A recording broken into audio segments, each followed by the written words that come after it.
Lord, somebody tell me. Answer if you can. I want somebody. Excuse me. How do you find the United Nations?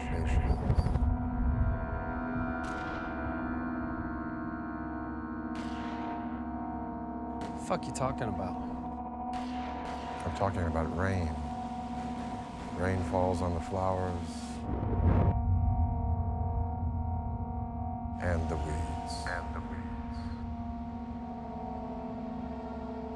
Crazy fucking Jew.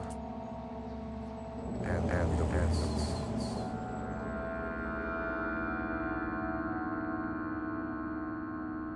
Shema Yisrael, Adonai Eloheinu, Adonai Echad. Shema Yisrael, Adonai Eloheinu, Adonai Echad. Baruch Shem Kavod Malchuso, V'le'olam va'ed. V'ahavta es Adonai Elohecha v'chol levacha u'v'chol nafshecha u'v'chol modecha.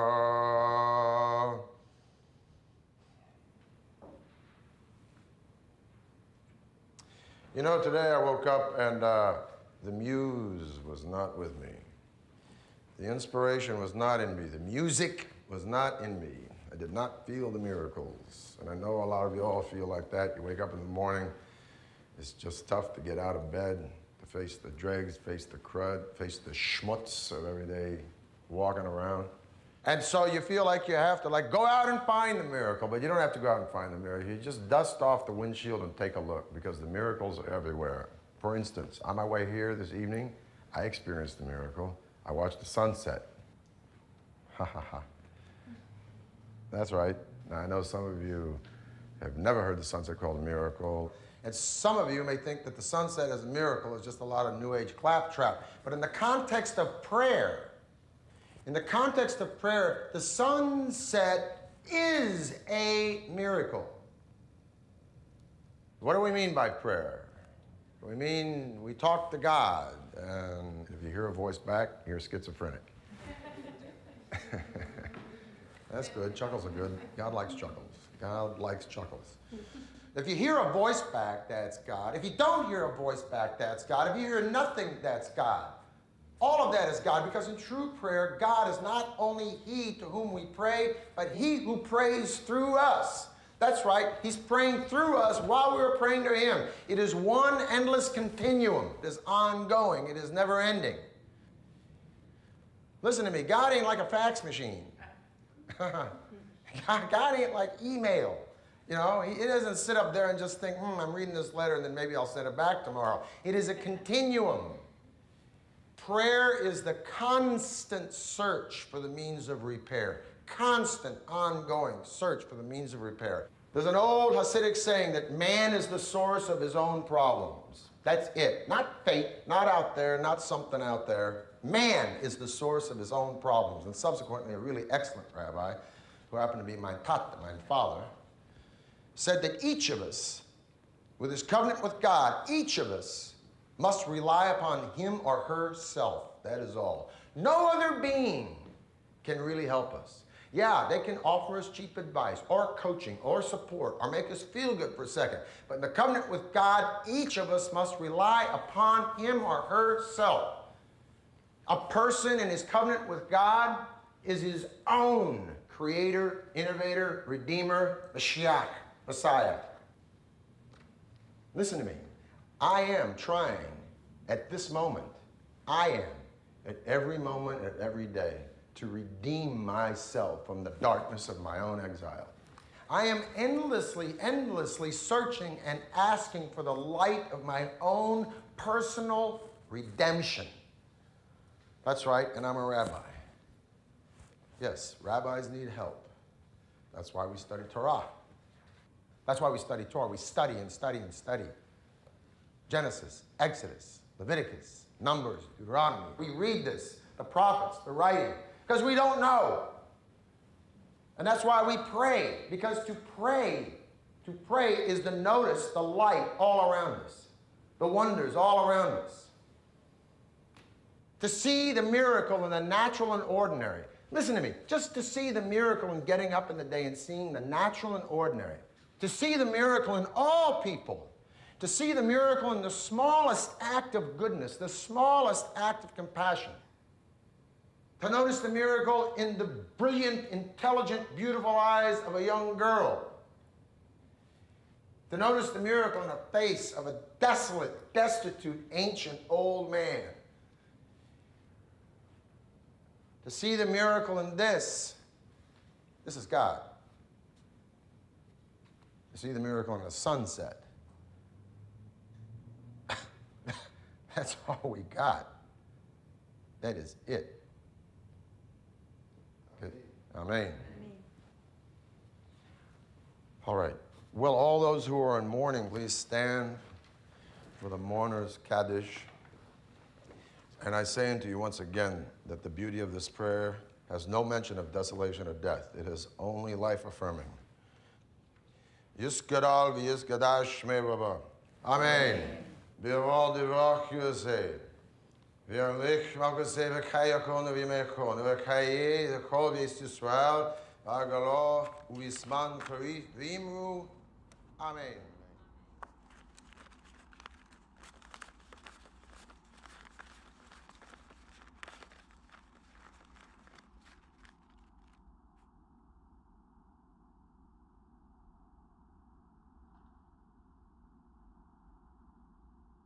That case came for you today. Thank you, Michael.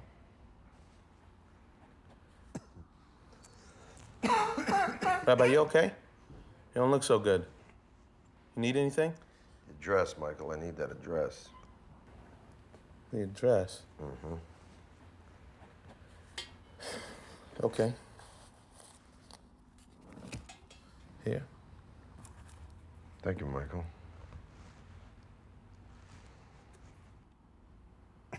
When you grabbed me off the streets, Rabbi, you saved my life. You saved my life, Rabbi. I would have ended up like my daddy or my brothers. I know it. But you were there. You were the only one who cared. What are you saying, Michael? I remember what you told me when I first came to work here. Michael, violence is not the way. Now it's my turn to tell you. Rabbi, violence is not the way. Please don't do this. Michael, have I ever told you that I love you? Rabbi. I do, Michael. I love you. Stand up a second. Just stand up. Come here, give me a hug. Michael, I feel about you as if you're my own son. I love you like my son, Michael. Like my own son. Love everyone, Rabbi. Too much, I think, maybe. I don't know.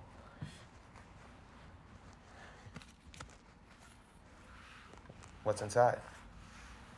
Michael, you never lied to me. You know exactly what's inside. Yes, I do. I looked. I don't like what I saw. Well, I'm sorry. This belonged to my father. Yeah, I know that too. Listen, Rabbi, I'm begging you, please don't go forward with this plan. I think I may have to. Why? Because it's the first act of any real consequence that I've ever done in my entire life. That's a lie and you know it. You do real stuff every day. You help people. You save people. Look at me, Rabbi. Look at Eddie Munoz. Without you, I don't even like to think about what would have happened to him. People love you, Rabbi. You inspire them. Yeah, but do I make a difference in the world? Yes, you do. You do. You make a difference. Little differences are just as important as big ones, right, Rabbi? Right?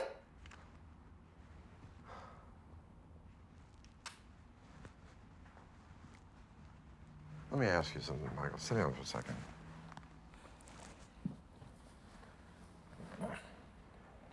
Michael, Do you believe the Jews are the chosen people? You're changing the subject, Rabbi. No, Michael, this is the subject. Do you believe the Jews, I, me, we, the Jews, are the chosen people? Right or wrong, yes or no, are the Jews the chosen people? Michael, I'm asking you, and I really need an answer. Do you believe that God chose the Jews over everyone else in the world? Am I chosen by God over you? No. No. Thank you. Thank you, Michael. I don't know what that has to do with the address my connection got or what's in that case. You want some tea? No, I don't. Rabbi, you don't sound good, man. Are you okay? Flu or something. Yeah, it's the weather. And I don't like it. I don't like it one bit. It's earthquake weather. Rabbi, this place is my home. I got nowhere else. This is it. This place is my home. I know. I got nowhere else to go besides this place. I want this place to be my home, and it's my home just now. Calm down. I'm gonna be. Calm down. Just calm down. Just don't fret yourself. Don't worry about it. Nothing is gonna Rabbi. happen. Mike, nothing is ever gonna happen in this synagogue. Nothing will, I promise you. I'm sorry. I love you too, Rabbi. I know you do.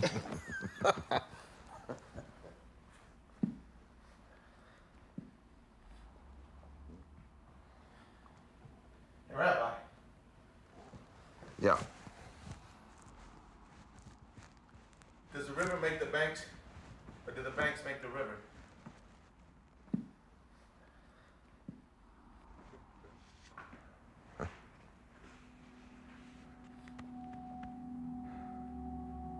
Good question.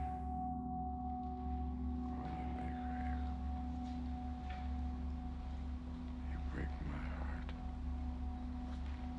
You break my heart. You break my... Hi. I brought coffee. Thanks, but I'm trying to lay off the caffeine. A little edgy lately. Don't worry. I'll be out of here in a few minutes. No problem. It's really weird outside. Windy and desolate. Apocalyptic. Well, would it were so. You know, when the Romans were set to burn the Second Temple in Jerusalem, the Jews thought it was apocalypse. It wasn't. Wasn't. Kiss me. No. What's wrong? Well, nothing is wrong. You're a liar, holy guy. No, I mean, nothing is what's wrong. You used to love kissing me. Yeah, well, that was till I found out your real age. Why'd you lie about your age, Zane? Well, I feel like I'm 50. Yeah, well, listen, this was wrong. I'm sorry we ever started. It shouldn't have happened. I care about you. You know I do. But I care about you as a friend, and that is all. That is all. Something's wrong. Yeah, like I said, nothing is wrong. I mean, I was sitting here before thinking about, I mean, haven't you just sat and thought that there was something, but there wasn't? Nothing. Yes, nothing. Rabbi, we are not nothing. Zane, what? Why do you keep coming here? I mean, why is it you come to service? You say you don't believe in God, except you keep coming around here. Why do you keep coming around here? Because I love looking at you. I love listening to you. I love you, Rabbi. Zane, you do not love me. You love an idea of me, and I promise you I am nothing like that idea, nothing. Fuck it. What? You can't talk to me and I can't talk to you. I mean, we have a hard time talking, right? Zane, all you do is talk. That's all you do. You have problems, man. Okay. You are totally repressed about every fucking thing. You need someone to talk to, you know you do. And that someone is me, like it or not. Well, Zane, yes, I do have problems, and I'm probably even more screwed up than you can imagine. Stop saying that! Stop assuming what I can and can't understand! All those books and you still don't get it. Get what? You don't need to be well to make others well. You don't need to be healed to heal the world. Are you sure about that? Are you sure about that?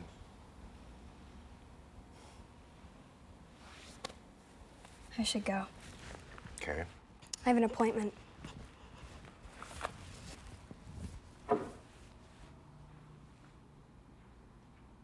What?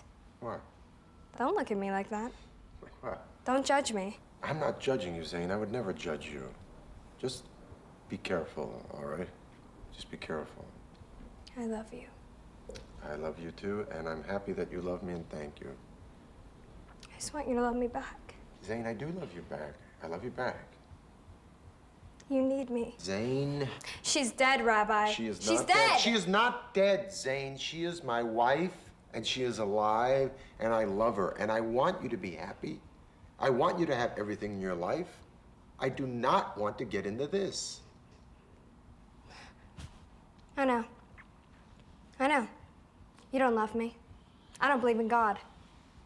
If everything is nothing, it doesn't matter anyway.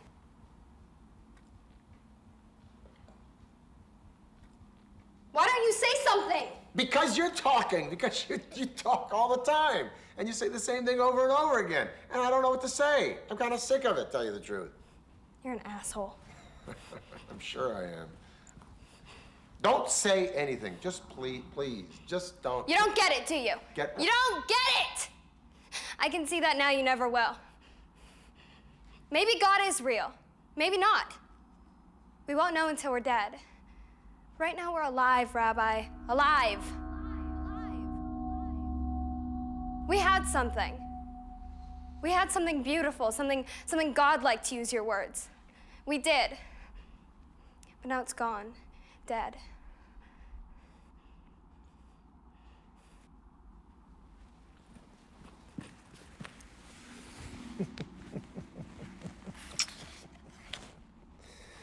You'll catch the flu.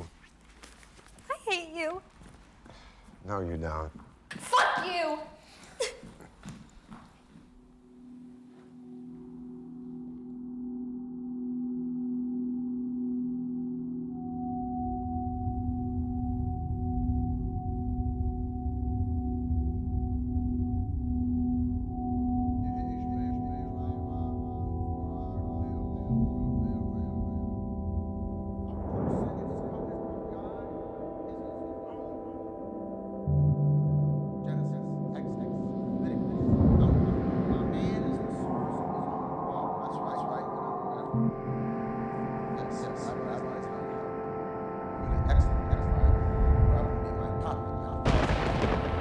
Said that each of us, with his covenant with God, each of us must rely upon him or himself. Son said.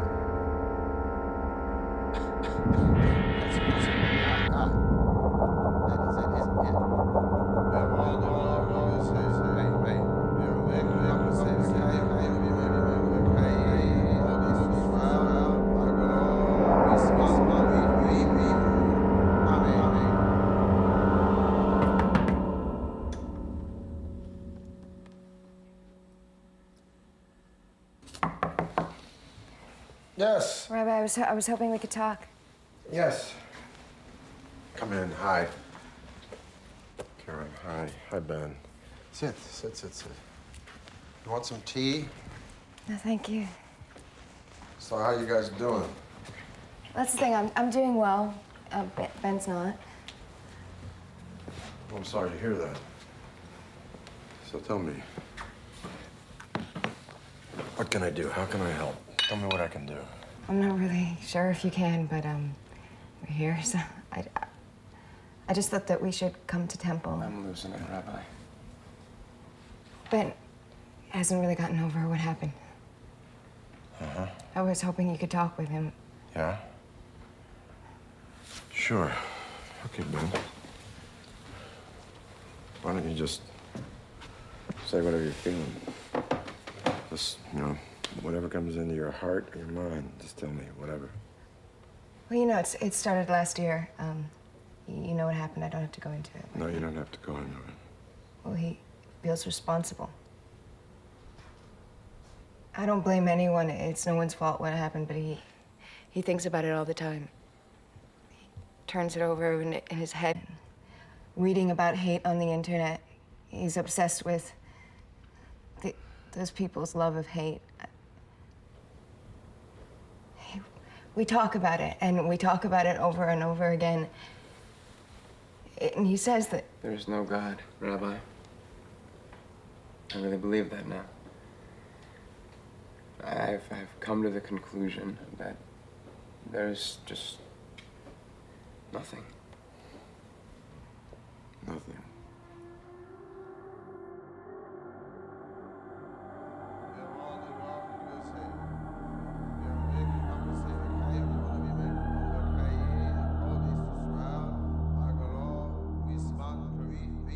Rabbi, what's wrong?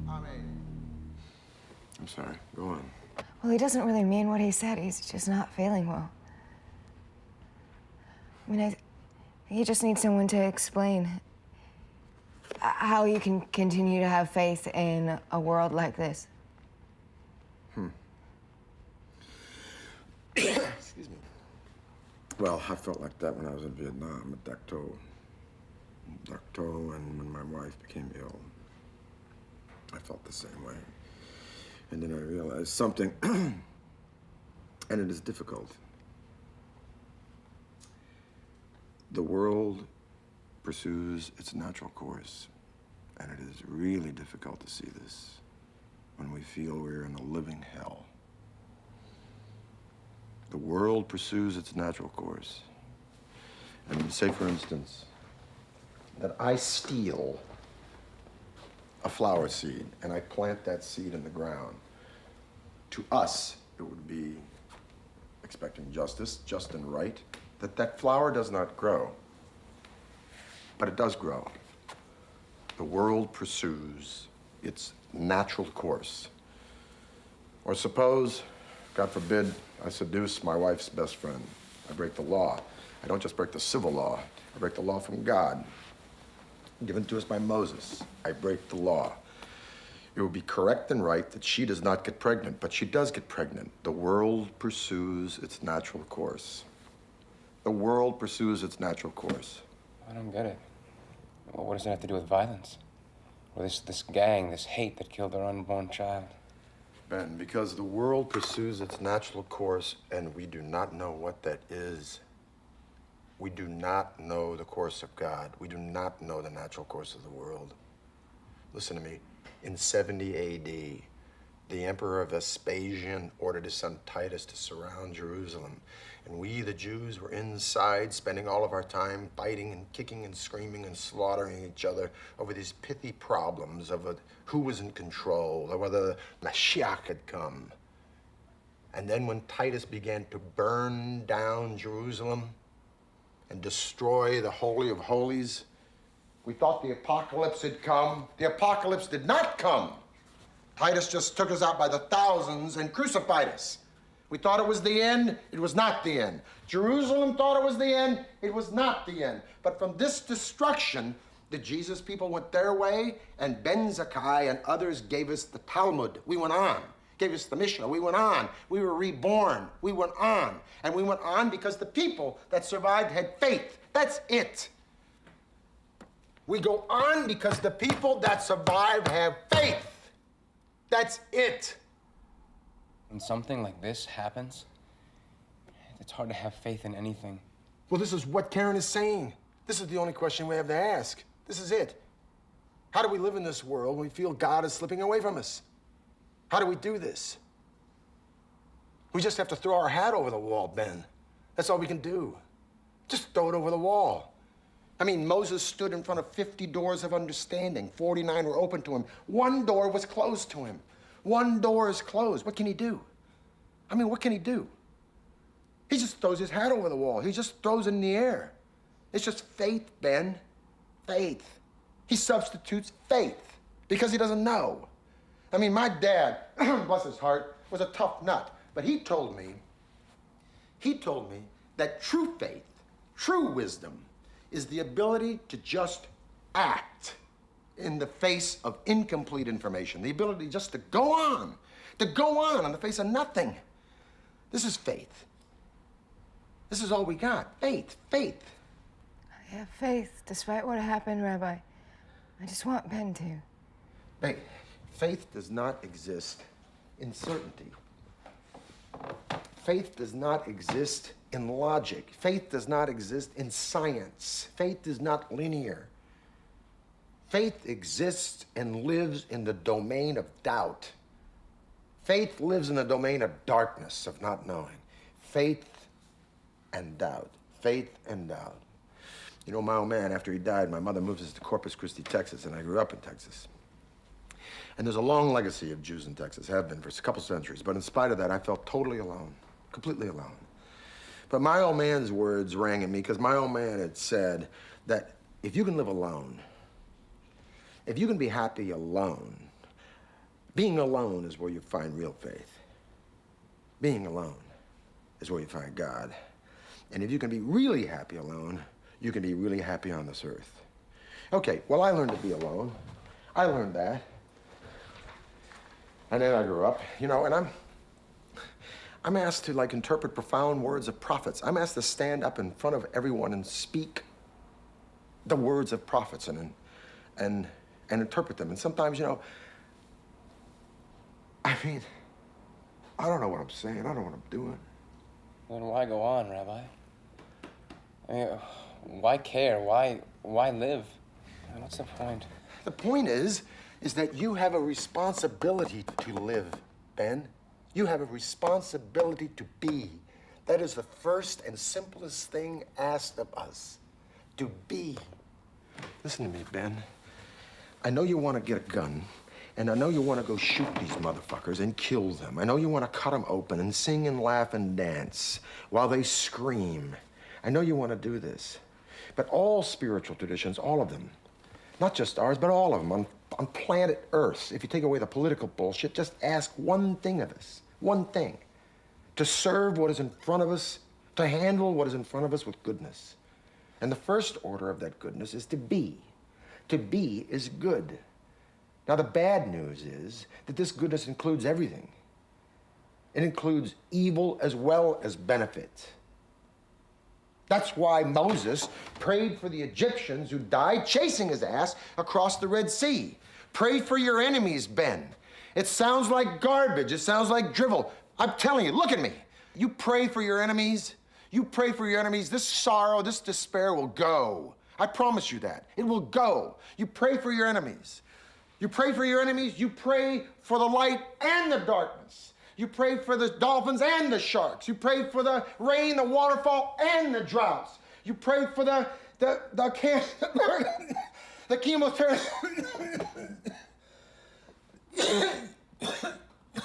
chemotherapy and the cancer. You're not feeling well, Rabbi. I'm fine. Look, we should go. No, man, don't. Please. Please, sit. Please, don't go. Look at me for a second. Don't go, just... Let's just have like a total bullshit, pardon me. A bullshit session. Let's just, you know, talk, you and me. I'll leave. I think you should talk alone. I don't want to. Ben, what? Just, Ben, stay. Ben, Come stay on. with me. Karen. Okay, I'll take him home. Just talk for a little while, the two of you, okay?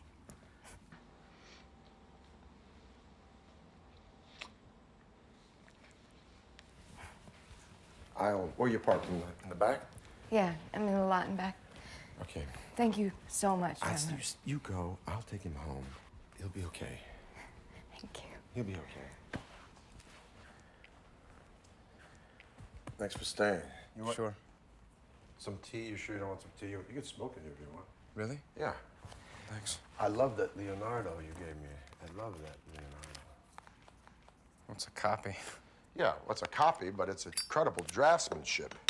I mean, there's not everybody who can copy a Leonardo from scratch. I mean, that is remarkable draftsmanship. What are you talking about? Thanks.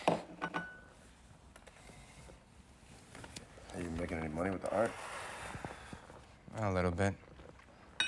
Well, money's important. I mean, wish it wasn't, but it is. So, how long have you been suicidal?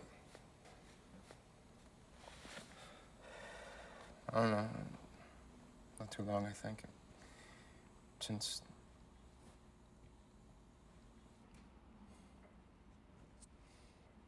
Have you ever heard Mahler's Ninth? Who? Gustav Mahler, the Ninth. One of my great regrets is that I never saw Leonard Bernstein conduct Mahler's Ninth, or Stravinsky. I never saw Miles Davis. Yeah, I heard of him. Miles Davis, you heard of him? Very good. Miles Davis, Mahler, Stravinsky, these are miracles, Ben. These are miracles that make life a gift. Come on, Rabbi. Are you kidding you? God lives in music, Ben. God lives in music. Just listen. Listen to this. That's God. Okay, so... So, I need you to help me, Ben. I need you to help me help you. I just don't think you understand. You don't understand, Rabbi. I did fucking nothing. They beat her and raped her. And beat her and raped her. And I stood there, not fighting back, not moving, frozen with fear. She was screaming. And I stood there. They raped my wife, Rabbi, and I did nothing. Walked right into the showers. We say, well, why didn't they fight back? Why didn't they do anything? It's better to die fighting. And now me? Same thing. Fear and weakness. I'm so ashamed I can't even look at my wife, Rabbi. I can't even look her in the eye. Do you know how that feels? Do you? I tell you this, Rabbi, and it hurts. It hurts to say this, but I'm going to because I'm saying everything else. That after what happened, I became impotent. I'm impotent, Rabbi. Impotent. Do you know how that feels? Do you understand that? I'm impotent. How can I go on with my beautiful wife and I can't even.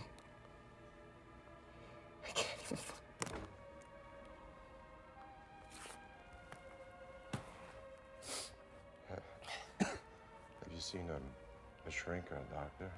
We can't afford that. Well, the programs, there's community services. What about Karen? What is Karen? Karen's fine. She's just fine. I see.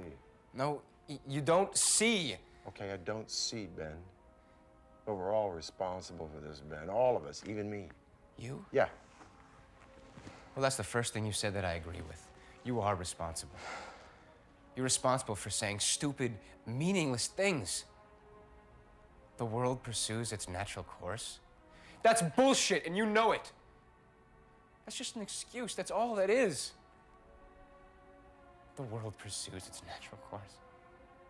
Well, that natural course raped my wife and killed my baby. Okay, Ben. Okay, maybe I am trying to rationalize, but just, I don't know. Let me tell you a story. It's not gonna take long. Just let me tell you a story, Ben. There was a woman in World War II in the south of France, I think, and she was a non-Jew. She was a Catholic, I think, and she hid 9 or 10 Jews in her house, ranging from 3 to 83, in her house, in the walls of her house, in the cellar of her house, and a pail served as a toilet. And the oldest of these women, this oldest Jew, She was going to die. She got sick and she was going to die. And she went to the owner of this house and she said, I'm going to get you caught. My dead body's going to get you caught. She was obsessed. She was concerned with the fact that in dying, she would cause other people to die. And so what they did was, she died. And they dismembered her body, and they took her out piece by piece in the night and buried her in the mud. And I'll tell you something, when I hear stories about this, about human beings, I mean, sometimes I'm more terrified of living than I am dying, and you know this, Ben. I'm more terrified about living than I am dying, and you know this. You know I know this. That's a great story, Rabbi. Okay.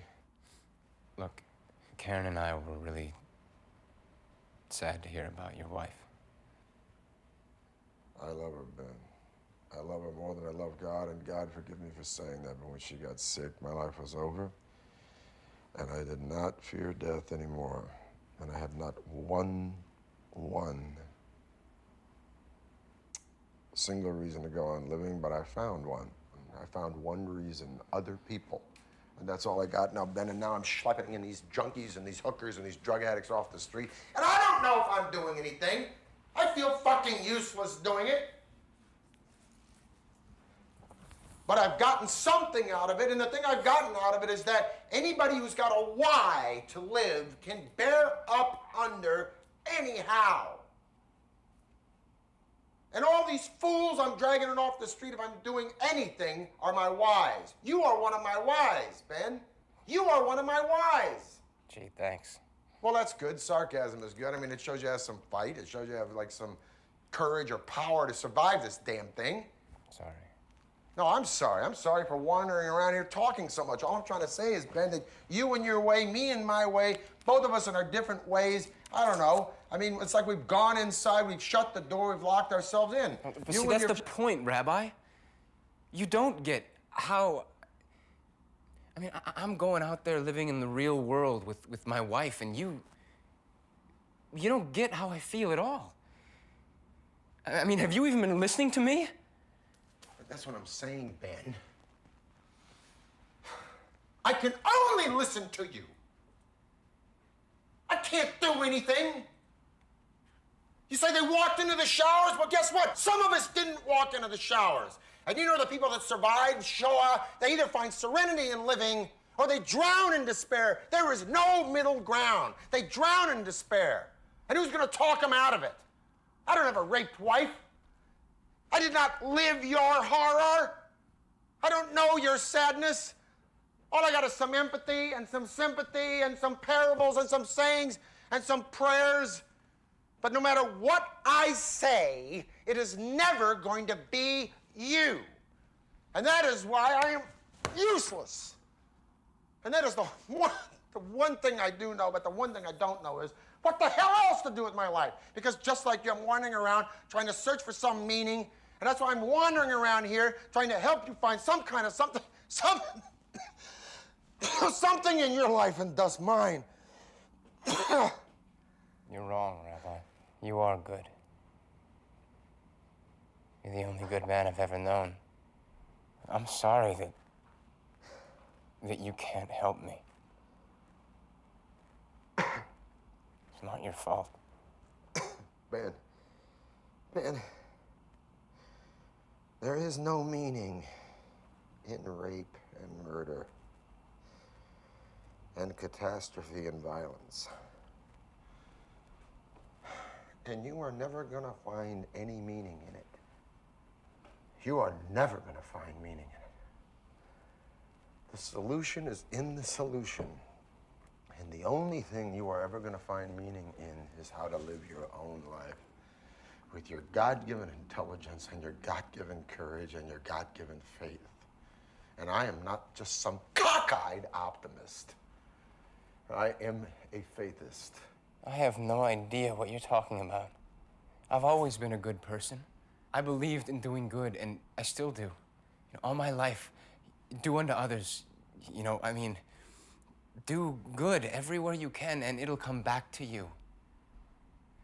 I look for good in people, and I try to do my part in easing the pain and suffering of the world. So yeah, if you want to call it that, I guess I'm an optimist. See, I don't understand what's wrong with that. I mean, looking for good in people and in the world, I don't understand what's wrong with that. There's nothing wrong with that, Ben, and that is the only way to live a life. But optimism assumes that in life, that good will conquer all, which, as we know, doesn't always look like that. And that is why we feel the way we do. Good in your circumstances doesn't look like it won. But the world takes horror, and it eats it, and it chews it, and it gulps it, and it shits it out, and faith grows. Faith grows from shit, Ben, from caca, from merda. Faith is born in life's tragic dimension, and then it grows in doubt and hazard and horror and incidents. It grows there, Ben. It grows in schmutz. Look, I gotta go. I'm just gonna walk home. But wait a minute. Just let me try to explain why. If I say, look, I probably don't know what I'm talking about. As a matter of fact, I know I don't know what I'm talking about. I'm just trying to help you. And subsequently, I'm just talking about things that I'm not even sure of myself. But and what I'm trying to tell you is, Ben, what I'm trying to say is that, look, I'm the one who needs help. Don't you see that? I need help, Ben. You're the healthy one. I'm the sick one. I'm storming around here. I'm trying to convince you that God and faith and compassion and helping people are reasons to go on living. And I'm not necessarily believing that myself. Don't you see that? Don't you see what a stumbling bum bastard sits before you, begging you to stay with him in his emptiness, trying to keep him company just to make him feel useful? Don't you see that, Ben? I'm the one who needs help. I am. Help me, Ben. Help me to help you. Help me to help us both. Look, I appreciate all you've done here. Your thoughts and stories and philosophy, Rabbi. And for giving me so much of your free time, your valuable time. And for trying to convince me that you are so worse off than me. I gotta go to work now. I'm sorry. I have to leave you. Ben, my father was the strongest and most powerfully pure spiritual man I ever knew. And I cannot tell you how much I miss him. I needed him when I was growing up, and I need him now. I need him. Karen needs you, Ben. Karen needs you. And that child that you're gonna make, and you will, that child needs you. That child you're gonna bring into the world that needs you, Ben. And I need you. I need to see that beautiful face of yours around here for a long, long time.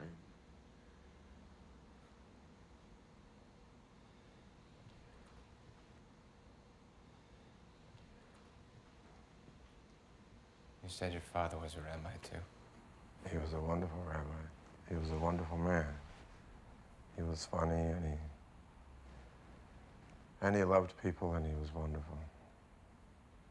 Except for one thing. Ultimately,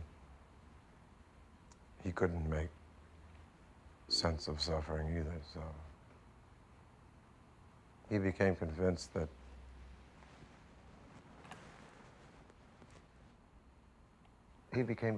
the only way to end it, suffering, was to take action. Not just action, but violent action. And so he did. And then he was so ashamed. So ashamed that I had seen guns and that he was violent. And so I think that he didn't want me to be like that, and so, I mean, this is my theory anyway, but just to show me that vengeance is only God's. Only God's, Ben. He took himself away. He just took himself away. And when he went away, there was that much less light in the world, because, you know, that's all the world really wants is more light.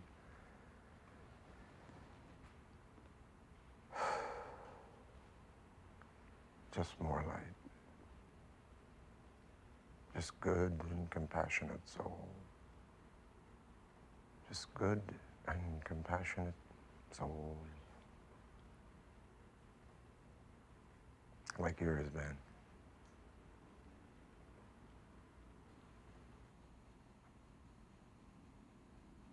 You want me to drive you home?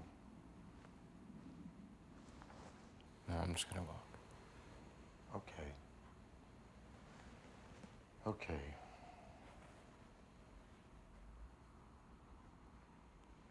Thank you. It's weird, but I understand now.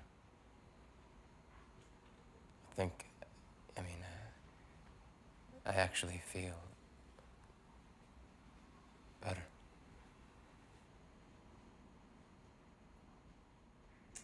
Ben. Just, listen, call me at this number at the office or at home anytime in the office. Just take this number. Just call me. Call me anytime, day or night. You want to talk to me, call me. All right? Okay. And just think about this conversation. I mean, just don't do anything. Just, just think about it. Okay? Don't do anything. Just call me. Okay? Okay.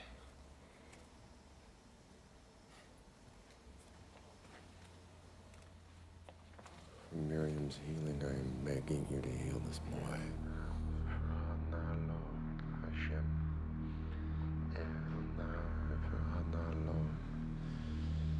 Just as Moses begged you for Miriam's healing, I am begging you to heal this boy. This is a good boy, God. I love you, God, and I cannot believe you won't help him.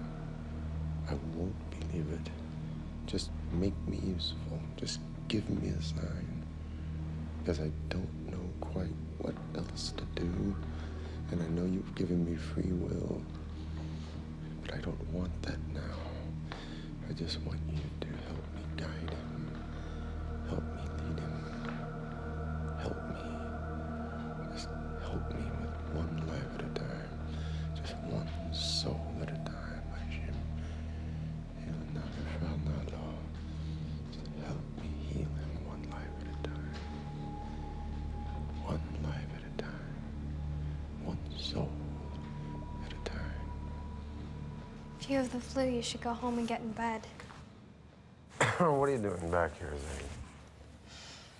I got home and I knew I had to come back. I feel bad about what I said. I didn't mean it. Any of it. I know you didn't. You're the most amazing person I've ever known. Don't you understand? You're all I have. No, that's not true, Zane, and you know that's not true. You have yourself, and that is the greatest gift you can ever receive. Yourself. You were the most amazing person in your life. You survived. You survived hell. You survived your father. You survived the street. You survived. You can do anything. You have great strength, and I believe in you. I love you. Ben and Karen Cohen were here this afternoon. Yeah, I saw them at service. She was crying. She has great faith. Why is it that women are always more resilient than men? Well, I spoke to Ben, and I'm not quite sure what I said, but I think I helped him. I think I helped him. I hope I did. I don't know what to do next. What can anybody do? I can't imagine being raped, beaten, lose your baby. Unbelievably horrible. I can't even begin to understand how she must feel. Why don't they do something about that gang? That gang. Hate. That's what they call themselves, hate. Who's the they that's going to do something about hate? The only thing we can do is something for Ben and Karen Cohen. I should go see them. I want to go with you. What? I want to go with you. No, you can't go with me. You have school and things and work, and you should go back to your apartment, and I'll tell you what, I shall call you. You'll call me? Yeah. Yeah. I will. I'll call you. Go, fly. You'll call me? I said I'd call you. You should send her back up north. To her family. To her father? Are you kidding? He tried to kill her. That's what sent her to me. She's in love with you, Rabbi. Well, she's young. She'll get over it. I'm just trying to keep her away from that man. Is that what you're doing? Michael, if I send her back north, he will kill her. Yeah, runaways get killed in the streets every day, Rabbi. Not her. She's a survivor. She survives, all right. Michael, she is not doing that stuff anymore. She's got a job. She's putting herself through school. She's doing hard work. She's got a place to live. She's gonna do great things with her life. I know it. I feel it. She's a very special person. Police just called, Rabbi. About what? About Ben Cohen. Ben Cohen, he's okay, right? There was an accident. They don't know what But wait a happened. minute. He's okay, right? Where is he? It's the Main Street Crossroads. There's a hidden. But he's fine. He's fine. He's not hurt, right? Name written in his hand. Michael, is he all right? Is he all right? Some kids found him, Rabbi. The cops are there now. Rabbi! Michael, just lock up and go to bed. Rabbi!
Oh, Ben.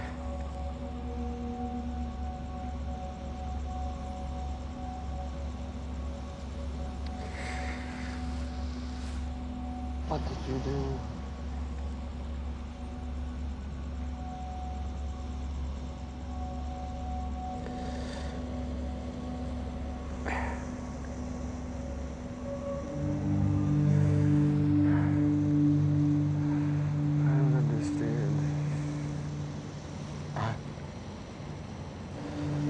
I just don't understand.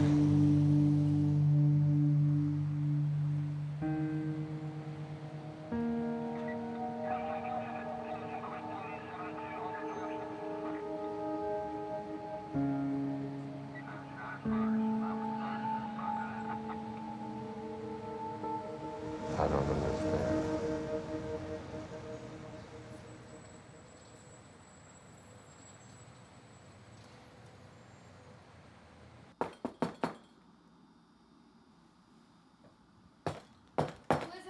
Me.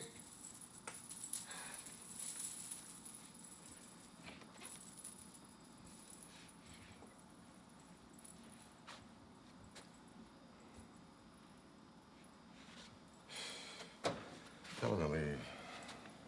Just tell him.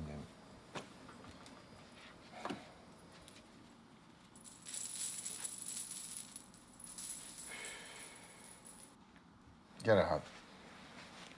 If you come here again, I'll kill you. This is fucked. What are you doing here? I thought you stopped that. What the fuck are you doing here? I thought you stopped this. Genesis 1:12. I've given you all the seed-bearing plants and herbs to use. You know that verse, don't you, Rabbi? Cute. You should call you now. Who the fuck do you think you are coming here like this? No, I'll tell you. You're selfish, you're inconsiderate, you're a fucking weirdo freak. I don't want to see you right now. Get out of my house. Ben Cohen is dead.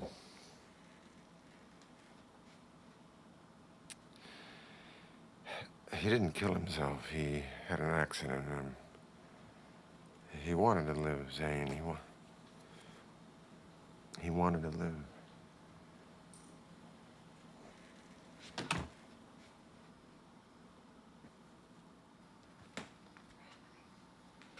I'm so sorry, Rabbi. Let's go somewhere. Let's get some coffee or something. You look terrible.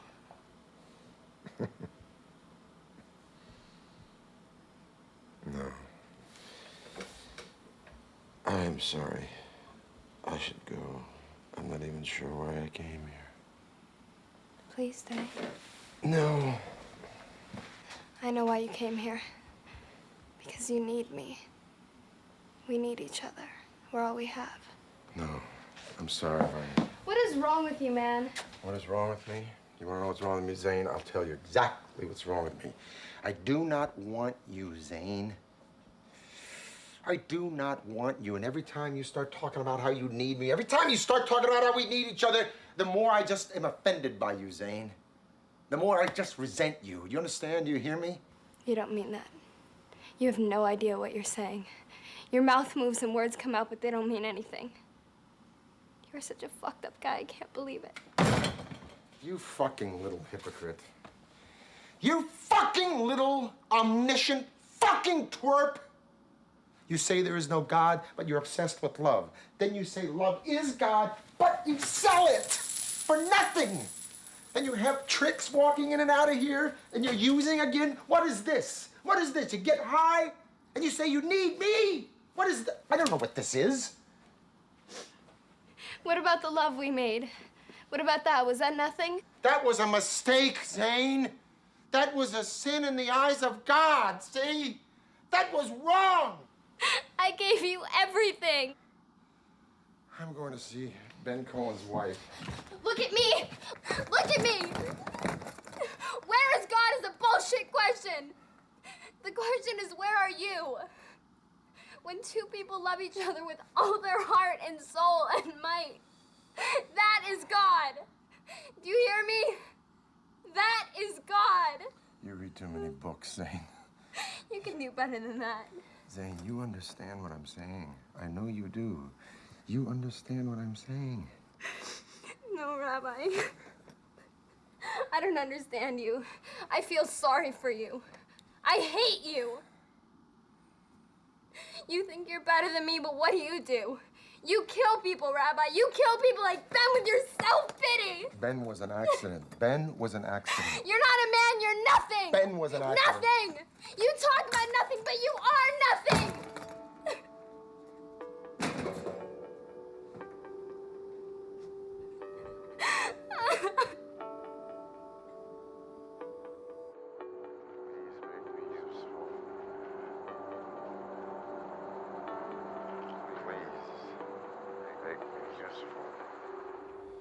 Karen.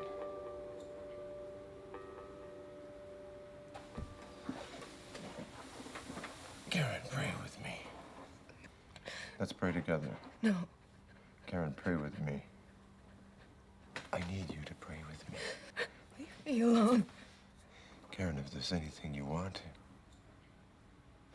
if there's anything you need, Get out.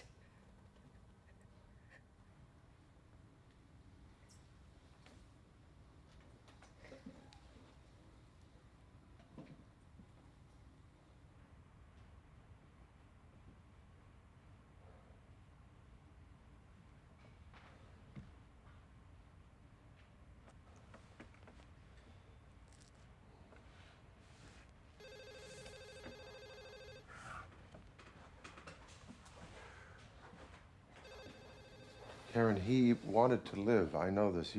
It was an accident. He was with me. I spoke to him. I helped him. I did. I helped Ben. I did. I helped him.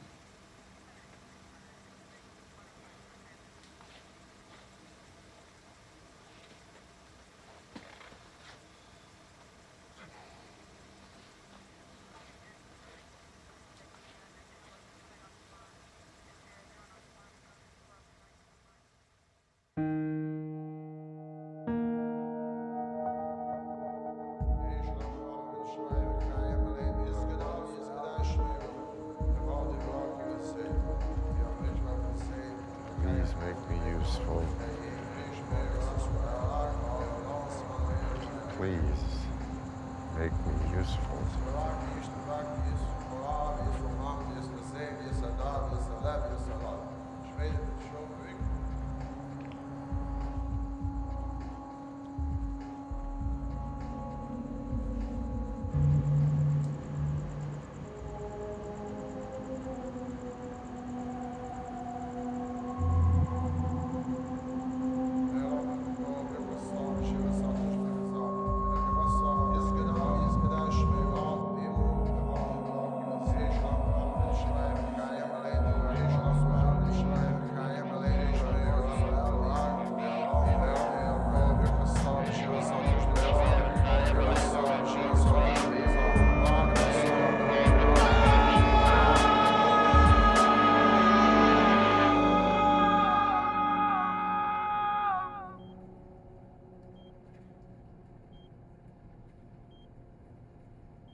Well, I really don't think you'd be very interested in hearing much about what's going on with me.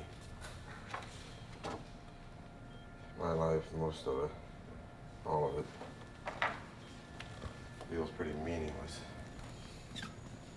It's kind of like, you know, nothing has changed, and yet everything around me is changing.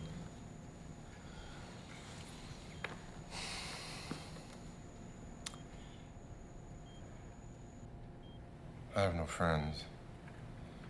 But not because people don't like me, really. It's because I don't like people. I mean, I try and I try, but I just can't. Well, I mean, I try to love them, to understand them, to handle them with care, like fragile things, which, let's face it, is what they are. But I don't like them. I know you know what I mean. I'm trying to imagine your side of this conversation, your half of it, and I don't think, I mean, if you could talk, we probably wouldn't be talking, right? I mean, let's face it, that's the way it was when you got sick. You sure you're all right? You're not cold? It's kind of cold in here. I think anyway. Here, do this. Put this hand in there. Put this hand in here like that, I think. These hands down like that. I think if you could speak with me, I think I know what you'd say. You'd say, I believe in a noun that cannot be known. God. When what I should be doing is living a principle. Godliness. Healing the sick, feeding the hungry, supporting the fallen. Pursuing peace. Honoring my neighbor, and so forth and so on, blah, blah, blah, et cetera, et cetera. And you ask me, as you did many times, do I, in living my life, imitate the ways of godliness? And then when I would answer no, you'd call me a hypocrite.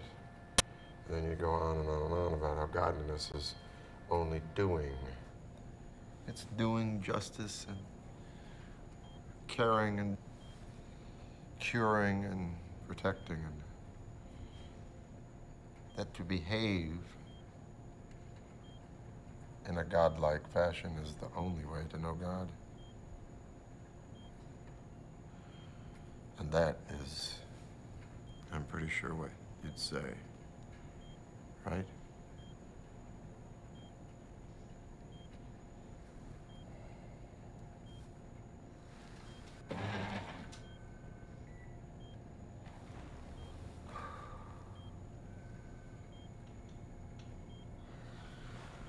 Listen, you always ask me if I hear the prayers I'm saying.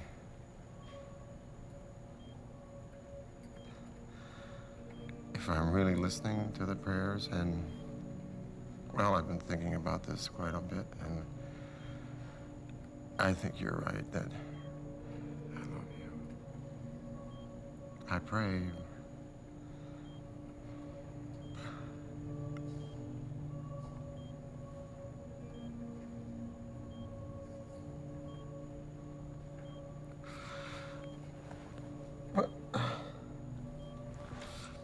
But I just pray because I feel so ineffectual, and this impossibility of ever making any difference is just driving me.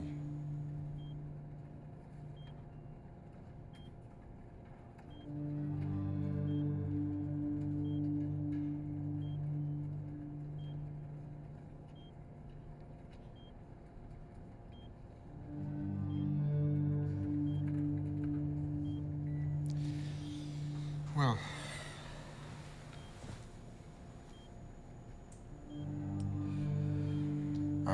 else to say.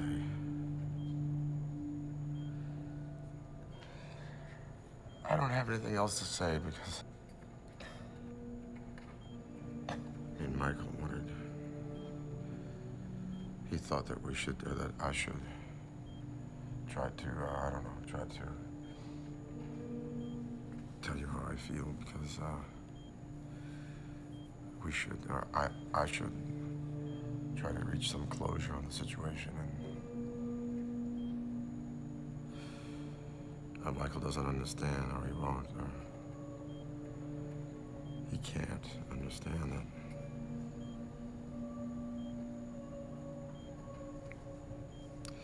We closed long ago.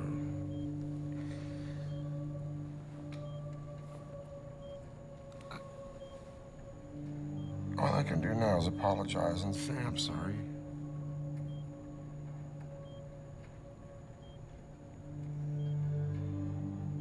I do love you. I love you.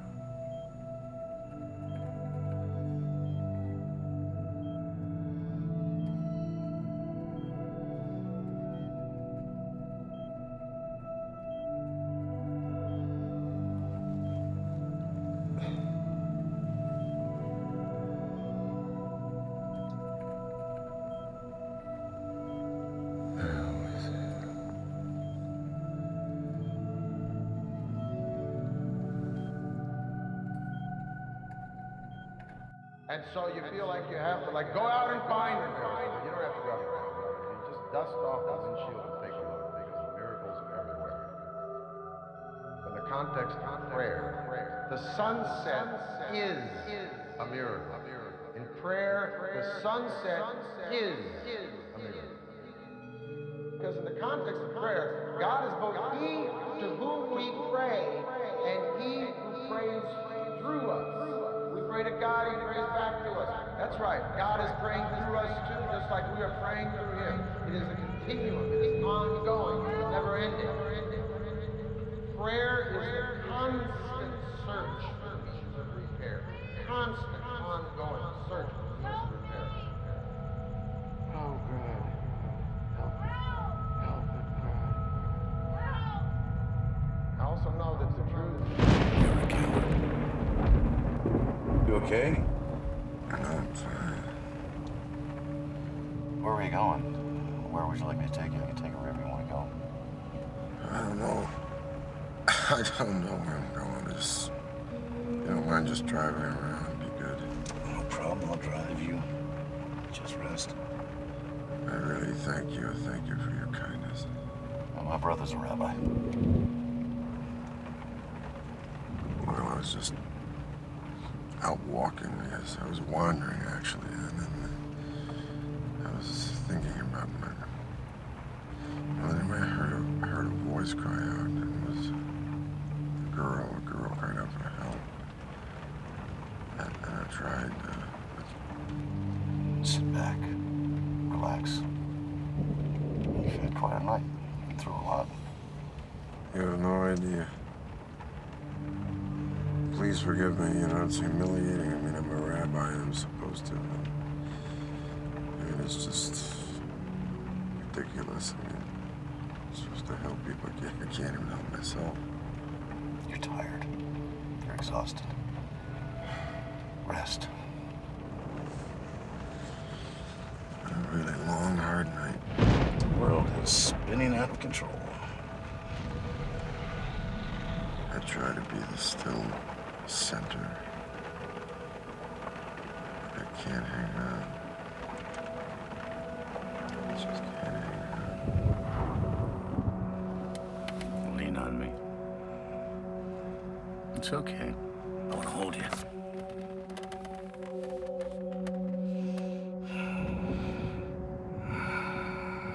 I knew I could have you. I had to have you.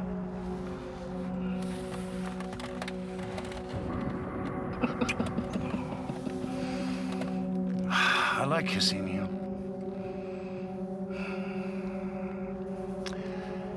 My lips are sweet like God's sugar. Don't worry. It's nothing. I make love with all my friends, men, women, children, everybody. I'm an equal opportunity lover.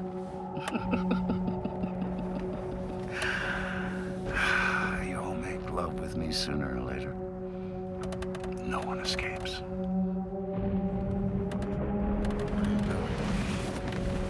What the fuck are you doing? Get out of here! Get the fuck out! Faggot, bitch. Time to go, you pathetic animal. You're a coward. You're nothing but a coward, Rabbi. Your father was a hero. He at least had the courage to pick up a gun and do something. You did it to her, you killed your wife, Rabbi. Your wife. You made her sick! Just like that kid who killed himself tonight. He did not kill himself! The kid who killed himself. And you can't do anything about it. The girl is back on dope, and it's gonna kill her too! Pathetic animal. Hey, you recognize this? Help me! Help me! You are a pathetic nothing. Will die having done nothing and have left nothing. Fucking zero. Fucking zero. Pathetic animal. Fucking zero. You killed your wife, Rabbi. Your wife. You killed your wife. Your wife. You stupid. That kid who killed himself. Pathetic animal.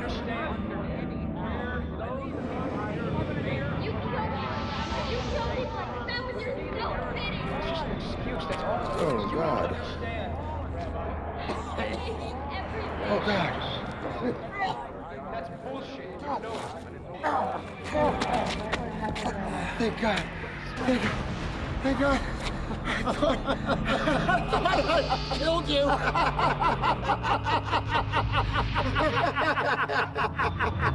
Stupid man. The storm of the Lord will burst forth in wrath.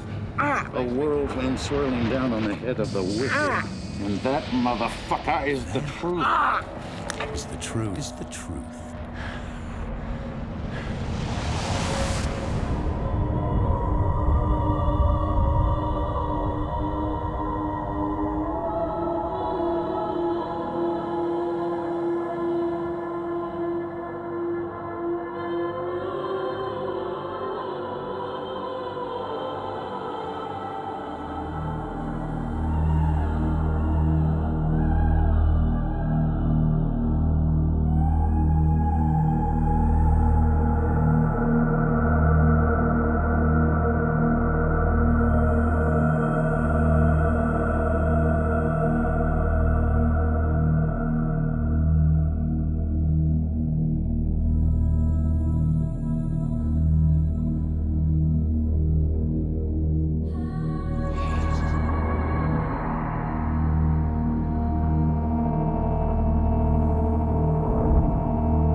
What am I gonna do now?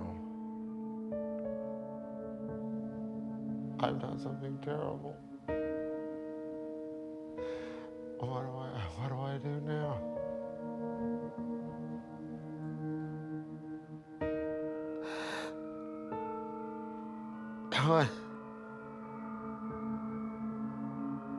What do I do now? I've done something terrible.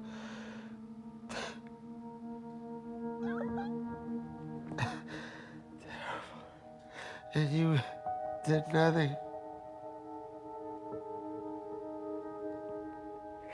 You did nothing. You did nothing! You did nothing! Where were you? Where were you? Where were you? Where were you?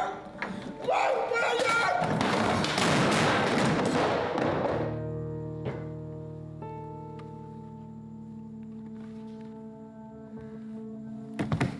Oh.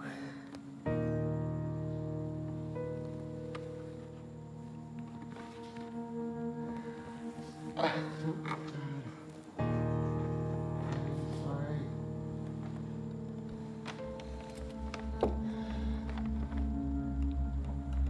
I am sorry.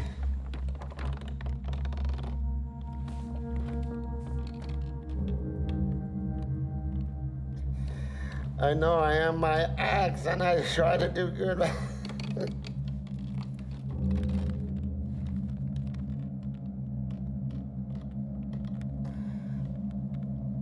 Nothing changes. You're all I have, you're all I have, oh God.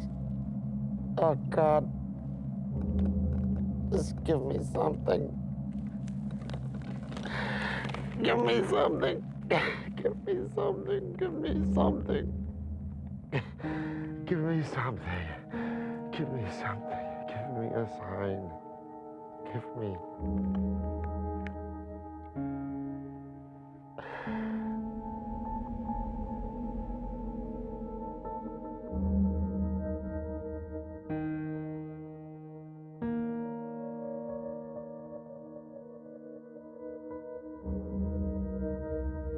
I love you.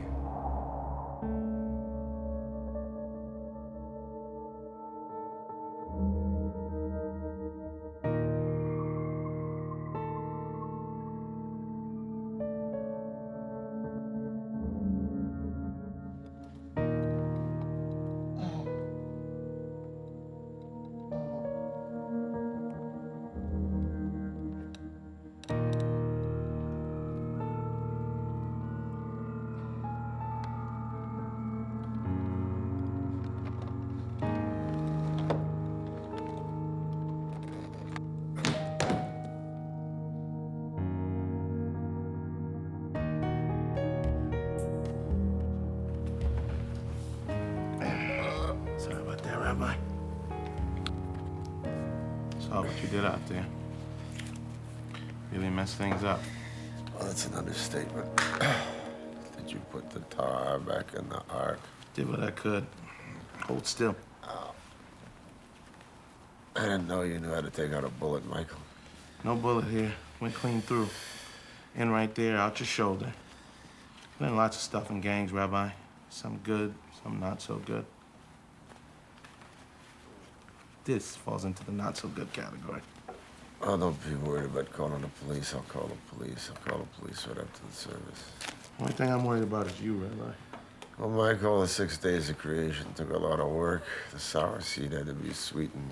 The bean had to be soaked. The wheat had to be ground. The man had to be made. And right now, this man needs to be repaired. And once when I complained about migraine headaches keeping me up all night, you said I should read something. Maybe it'd help get me to sleep. Help prepare me. Remember that? Uh-huh. You said to check out the Bible. It was a wise suggestion. Put me right to sleep. Well, see, it works for everybody.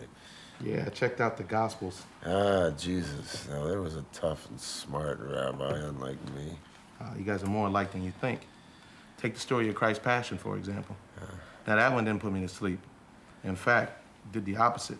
I couldn't stop thinking about it. And then I thought, I should talk to you.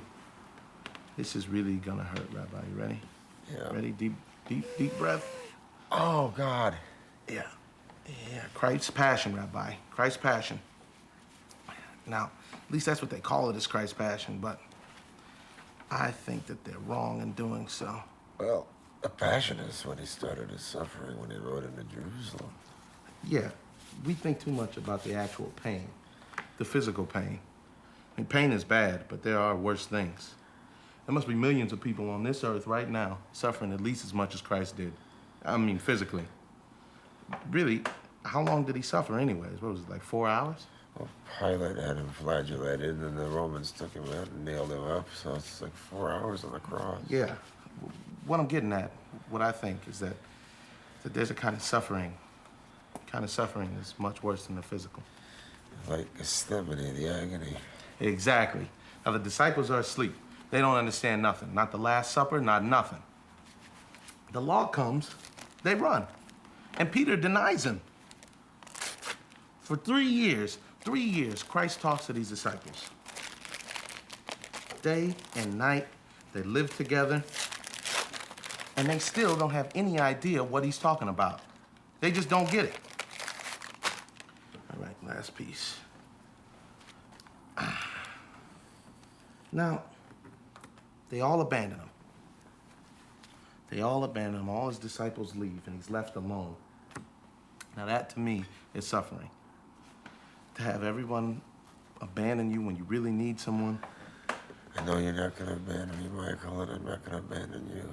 Yeah, no, that isn't even the worst part. The worst part is Christ is nailed up on the cross. He hangs there in all of his pain, and he cries out, God, my God, why hast thou forsaken me? He cries out, Rabbi, and no one answers. Now, has his Father in heaven abandoned him too? Is everything he's been preaching false? The moment right before Christ died is the one and only moment of doubt in his entire life. Now that is some hardcore suffering. Hardcore. Don't you think? Hardcore. You know, Rabbi, whatever happens, you're a good man. You helped me. You saved me. You changed my life. And for that, I love you. I love you like you were my own father. Thank you, Michael. You call the police when you're good and ready, Rabbi. I'll do it right after the service. I will confess all after the service. Hey, Rabbi, you figured it out yet? What? Does the river make the banks? Do the banks make the river? Shema Yisrael, Adonai Eloheinu, Adonai Echad. Shema Yisrael, Adonai Eloheinu, Adonai Echad.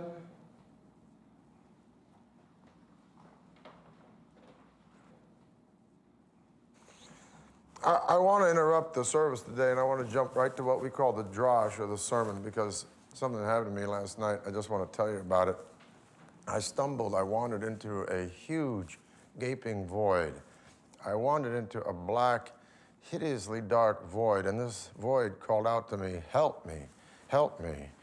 And after a sort of remarkable event, this void said what it called the truth. Now, I have a big problem with that because no one, including me, can speak the truth. And even if you wanted to hear the truth, I have no fucking idea what that is. What I want to say is that I do know that what we call love is most definitely not the truth. As a matter of fact, what we call love is, if anything, the opposite of the truth.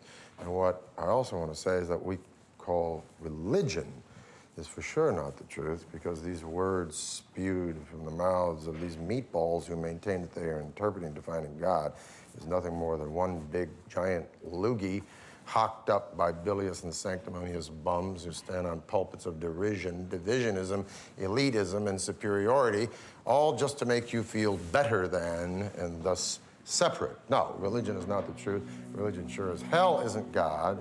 As a matter of fact, what religion is, if anything, is one notch above drinking gin, possibly more dangerous. Because from a pulpit, we will stand up here and we will tell you anything we think that you need to hear, and we are all liars and fools, but you keep coming back, so that makes you idiots. Rabbi. Hang on, Michael. Now, also know that change and fate, boy, those big, powerful words, right? Change and fate, they're not the truth either. Because change and fate have no mission, they have no purpose, and change and fate only serve the sob stories of cowards. And the truth has a mission. It may not be the mission that Abraham intended, but it has a mission nonetheless. Hey, where are you going? Hey, where are you going? Put your yarmulke back on, come back in here, show the synagogue some respect, and sit your ass back down in that pew. Why are you doing this? Because I'm telling you what the reality of the situation is. I'm going to tell you what's so. Now sit down and shut up. Because the reality of the situation, what is so, is this. Oh, a few human beings control everything. And these dominating and manipulating soulless motherfuckers, these prunes, are really running a number on your ass because in their attempt to re-feudalize the world, they despise everything except their pockets, their penises, and their guns. You know what I'm trying to tell you? You know what I'm trying to say? I'm trying to say that there's a small circle jerk of self-inflated and smug knuckleheads who are running a con on us and everything we read, everything we see, our businesses, our homes, our temples, our churches, our mosques, our libraries, our schools. These fuckers own us. I'm trying to tell you that we live in a physical universe where everything is effectively and expressly designed to profit from an endless cycle of production, consumption of useless and needless and changing things. And the con is that we think we want these things. We think we want them. We do. We think we don't want the truth. We want comfort. But comfort ain't got no mission. It has no purpose. And so thus we are bankrupt. We are out of gas. We are destitute. Now, I want to tell you these things. I want to tell you these things. But I don't have to tell you these things. I don't have to tell you these things because God's joke is that you already know it. You know you are destitute. Just like you know that out of violence came religion, and then science, and then technology, an endless parade of changing mind farts, the purpose of which every spiritual leader, every philosopher, every politician, every physicist, every physician would have us believe is to ease suffering, but which really only gives us a glimpse of comfort into our daily, separate, insidious fucking terror. And that is why you come here, because you are alone and terrified. And that is why Ben Cohen is dead, because he was alone and terrified. And that's how all of you will die, alone and terrified. Rabbi. Wait a minute, please. Unless you were lucky. Ben Cohen was not so lucky. His terror did not take him on through to the ultimate epiphany. Ben Cohen's terror failed him. Mine did not. Because today I killed a man. 5 boys, actually. And it felt real, and man, they were not terrified. They were not terrified. Well, one was, so I let him go. So what I'm saying is, I think that each of you here should go kill someone. It'll wake your ass up. Yeah. It'll bottom your ass right out on fear. It'll bust your ass right through fear to the new and improved truth. Hate will make you feel strong and powerful. And there isn't a human being among us that wouldn't trade everything he has for one moment, one. A person in his covenant with God is his own creator. Eternal moment. Rain falls on the flowers and the weeds. One eternal moment of behave in a godlike fashion. Is the only way to know God. What I'm trying to say is that vengeance is only God's. Just now. We do not know the course of God. The strangest thing is happening to me. Something. The people that survived had faith. A light. All the world really wants is more light. And I feel it in every cell of my body right now. and right now and right now. You have a responsibility to be. And it is destroying and recreating myself all at the same time. And why do I deserve this rapture? Why does anyone deserve anything? Why am I me? Why are you you? Why? Who knows? I do not. I know one thing, though. I only want to do good. I only want to love. You motherfucking kike! You motherfucker! Fuck you!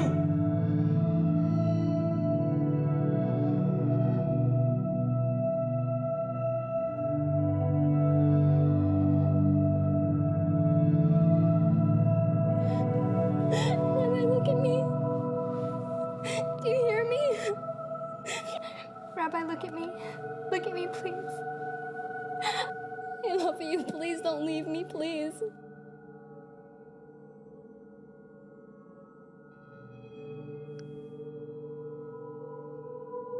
In your eyes, Zane, I see it. You are so very beautiful.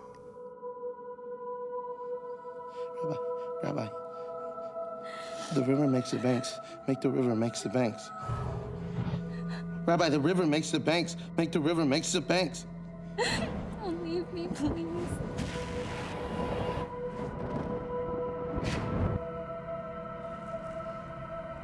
I only want to do good. The river makes the banks.